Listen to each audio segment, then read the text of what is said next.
Ny tontolo ara-pinoana kosa moa no entintsika anakatonana ny fampahalalam-baovao ao anatin'ny fankalazana ny fahadimambefapolo amin'ny zato taona ny amin'izao fotoana izao ny FJKM Anosy Patrana ny fananganana ny akany izay moa ny tanjona napetraka ao anatin'ity taom-pankalazana ny fahadimambefapolo amin'ny zato taona ity ary efa napetraka ny vato fototra ho an'izany moa ny sabotsy teo. Totosan'ny sabotsy lasa teo ny fametrahana ny vato fototra ho an'ny FJKM Anosy Patrana. Tafiditra indrindra ao anatin'ny fankalazana ny jobily fa 570 amin'ny zato taona ny fiangonana zao hetsika zao. Tanjona ny ananganana ny akany ho tsangam-bato fahatserovana zao jobily fa 570 amin'ny zato taona ny FJKM Anosy Patrana zao.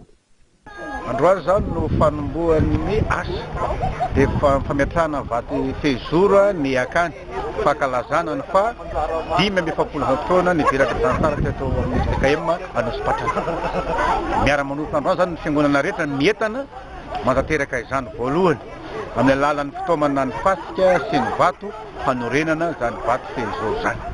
Maro ireo hetsika entina hanamariana izao fankalazana ny 570 amin'ny zato taona ny FJKM Anosy Patrana zao, isan'izany ny fanambadiana miara-mizotra sy ny fandraisana tanana ireo mpanompo maharitra.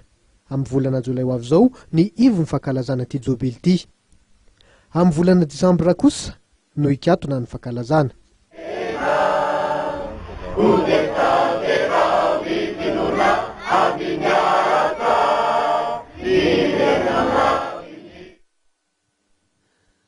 Alohan'ny sarantsika rifezina vetivety nisongadina nanamarika indrindra ny daty ny 17 volana Mey ny teo anivon'ny fiajejen'ny fitondrana tetezana hita tamin'ity androany ity tamin'ny alalan'ny fanimpom-pivavahana izay nitanterana tetsy amin'ny lapan'ny tanàna tetsy Analakely. Nodimandry indray kosa ny farany herinandro teo ny Monseigneur Félix Ramananarivo évêque ny diocèse n'Antsirabe teo aloha dia mitapitra hatreo ara ny fotoana ny rahantsika tato anatin'ny fampahalam-baovao toko lahy sy tompoko vavy mankasitraka anao nanaraka izany hatramin'ny farany mbola manome fotoana anao raha mpisy amin'ny 7 ora hatrany veloma tompoko.